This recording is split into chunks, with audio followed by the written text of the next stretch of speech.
What's up, guys? I'm Strike Tiger Productions here. I'm Chris. I'm Drew. And we have just got out of a movie, specifically Black Adam. And this is our kind of a post-movie review. It's a little windy. I should have kept my hoodie on, but I am not going to go get in my car and get it. So, oh well, I'm just going to suffer. All right. This was a good movie. I liked it. This was a very good movie. Yes. Let me just think. Not going to get into any spoilers on this. So go see the movie. That's number one. Go see the movie. Number two, go see it again. Yes. I plan on going to do that because, you know, I'm sure there's things in there I missed. But I do like this. Some of the lore that they dropped in here was really good. They mentioned nth metal. Yes. Which I was like, what? Like right off the bat. Like, oh, all right, we're going here now. And then had Intergang. For those of you who are DC fans, you know they are a huge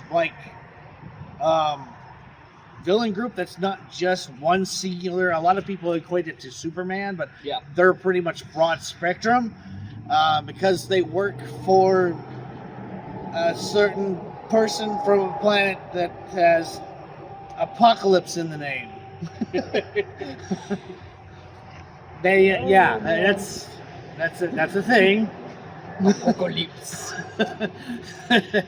And then there was something else that they dropped. I just can't think of it right now. Like I said, I have to go see it twice, so you can remember all this stuff. So, definitely, about as brutal as I had anticipated. Yeah. It was definitely for a PG-13. There was pushing it. Yeah, it was a hard PG-13. Yeah, the only thing I think that really kept it out of the range of R is probably the lack of language.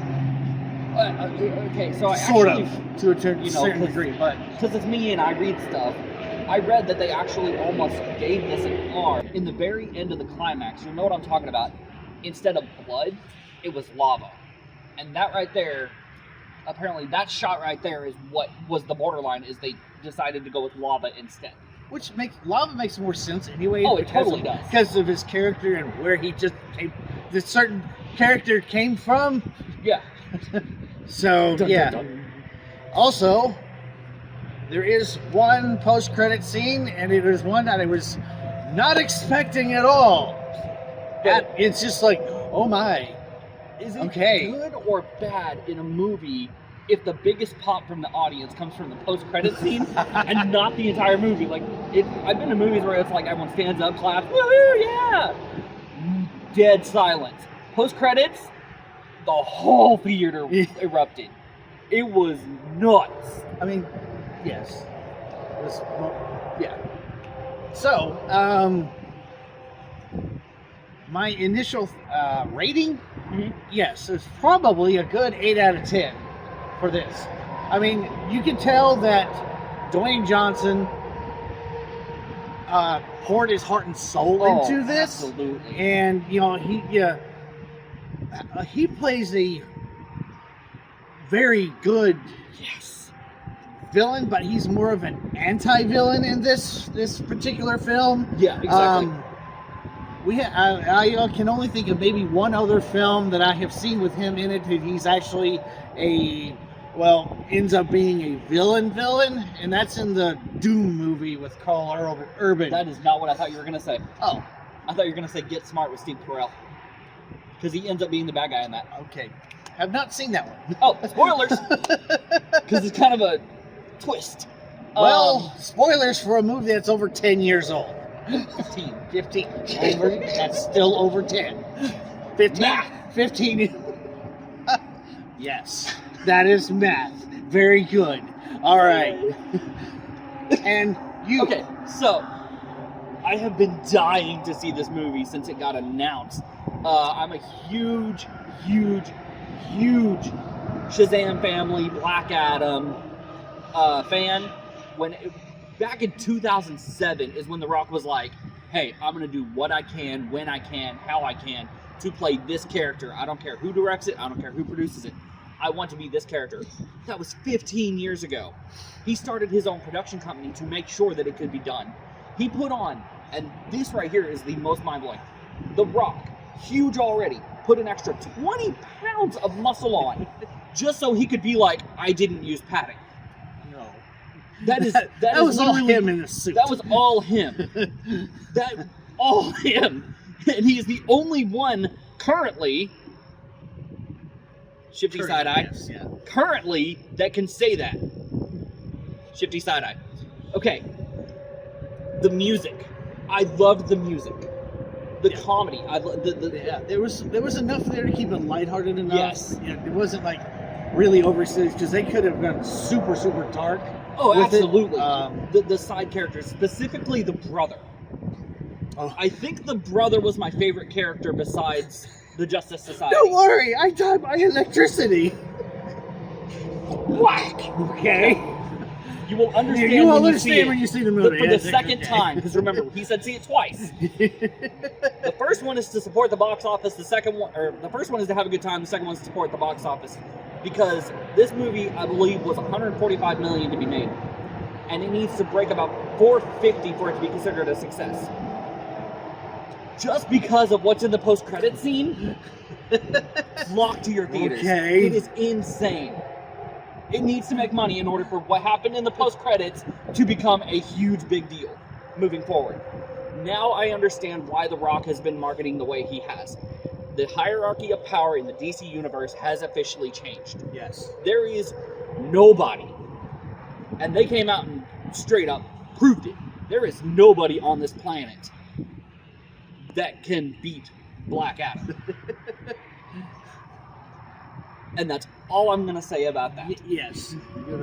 Y'all know me. I'm fresh out of it. Yeah. Yes. But I want to say the music one more time.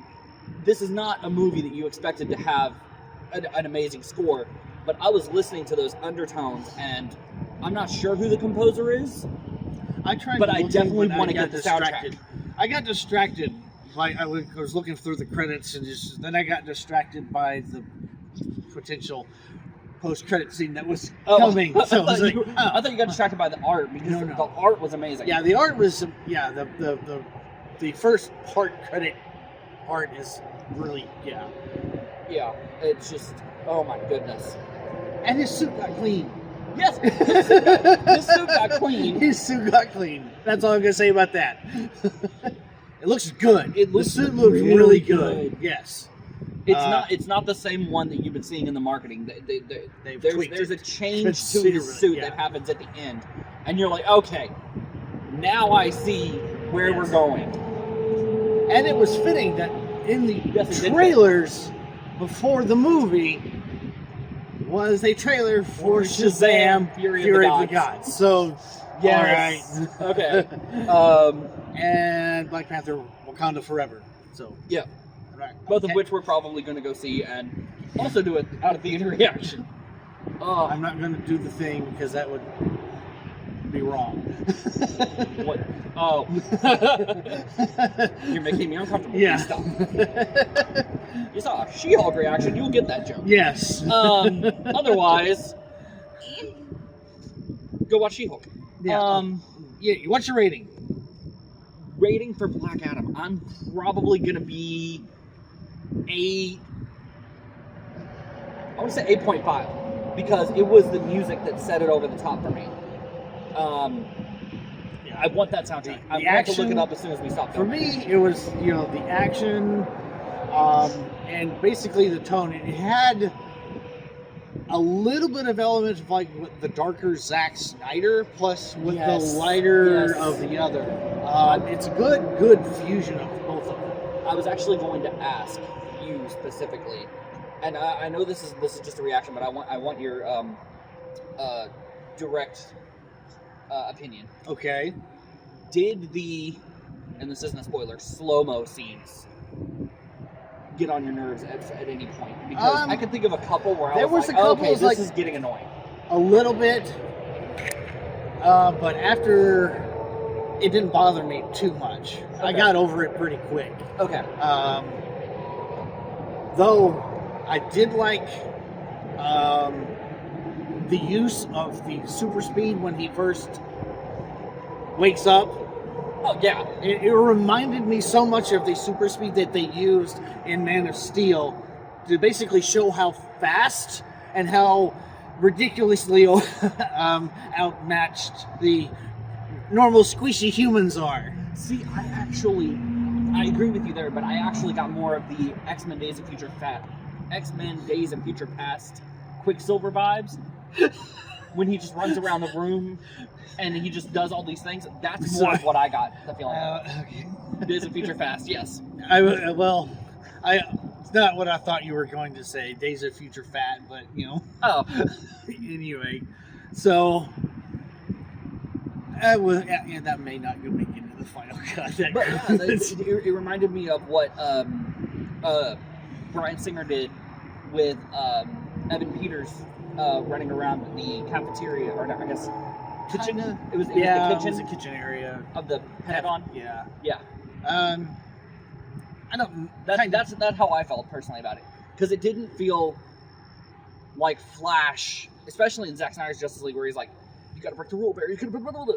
No, it didn't feel like. Oh, you're that. talking about the slow mo. I was talking about the fast. Well, I was talking about the comparison Okay. of when he's moving in relation to other objects. Okay. Because when you're of his seeing it super from speed. him, when you're seeing it from his time Yes. perspective. Yes, when he first Yeah. wakes up, that speed. Now I know what your speed you're talking about now, where it's Yeah. like zoom, zoom, zoom, zoom, Yeah. zoom. From And our, it was from just our like- point of view. Yeah. But from his point Yeah. of view, it's like everyone else is just standing still and he's Yeah. just moseying along through. Yes.